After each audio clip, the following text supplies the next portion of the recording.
Pour ne rien manquer, abonnez-vous maintenant. Jean-Jacques Bourdin. Savoir et comprendre le matin sur les sujets d'actualité avec nos invités, des explications qui vous sont données régulièrement.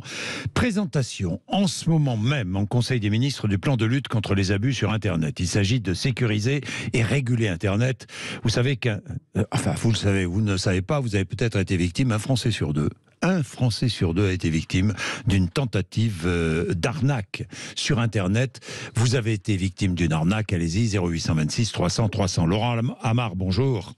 Bonjour. Merci d'être avec nous. Laurent Amar, vous êtes cofondateur de France Vérif. Laurent Amar, le ministre Barrot nous dit nous allons mettre en place un filtre de cybersécurité anti-arnaque, un dispositif simple et gratuit qui avertira l'internaute au moment où il s'apprête à se connecter à un site identifié comme malveillant.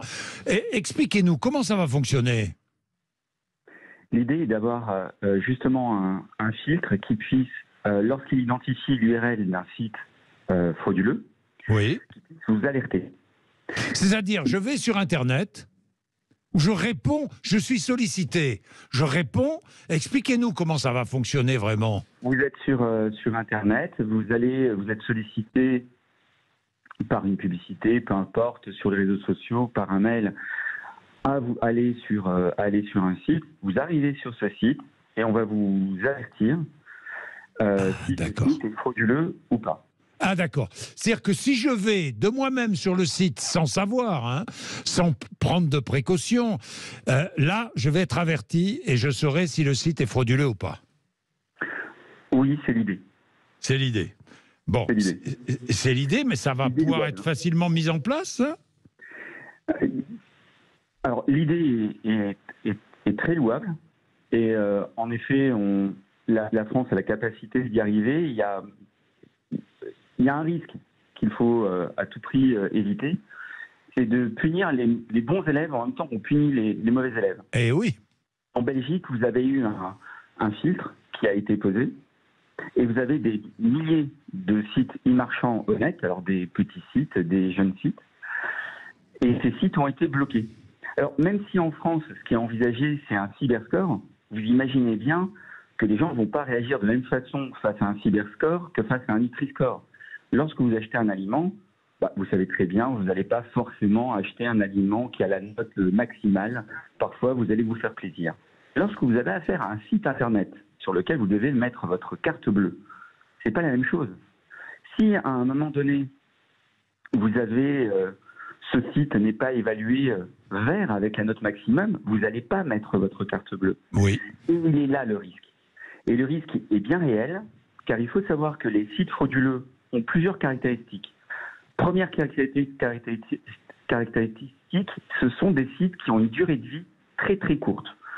La durée de vie d'un site frauduleux est maximum de 12-15 jours. Vous voyez, donc ça ne dure pas très longtemps. Oui. Ce sont des sites qui font exprès, un peu comme un loup qui se déguiserait en agneau, de prendre tous les attributs de jeunes sites ou de petits sites. C'est-à-dire qu'ils vont utiliser les mêmes serveurs, donc ils vont utiliser ce qu'on appelle en informatique les mêmes CMS. Ils vont utiliser exactement les mêmes outils, donc pour être sur les mêmes serveurs que des sites honnêtes.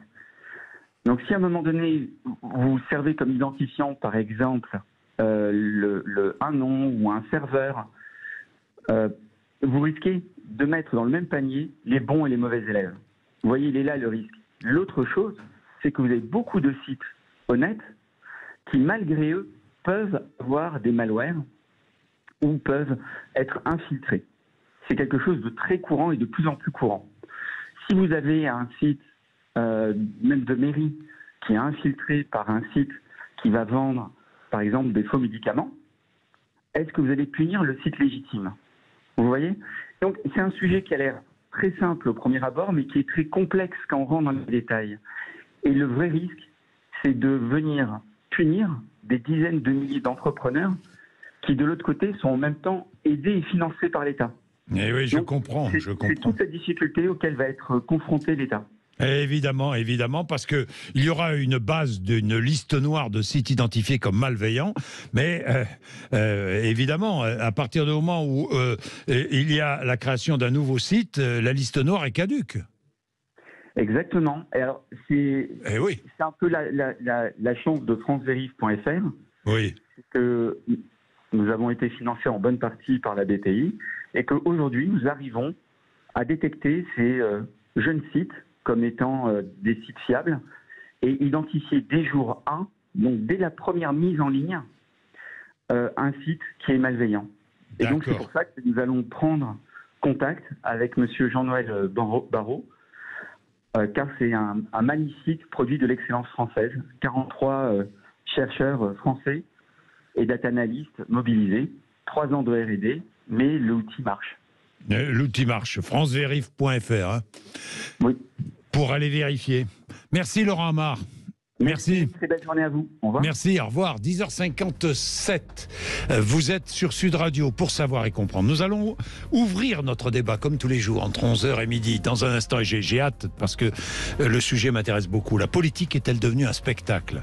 L'objectif aujourd'hui d'un politique ou d'une politique n'est-il pas de faire le buzz, de générer des vues sur les réseaux sociaux, de passer dans les médias? Est-ce une dérive ou pas? Est-ce que nous sommes en pleine dérive ou pas? Qu'en pensez-vous? 0826 300 300, nos invités, juste après les infos, il est 10h57.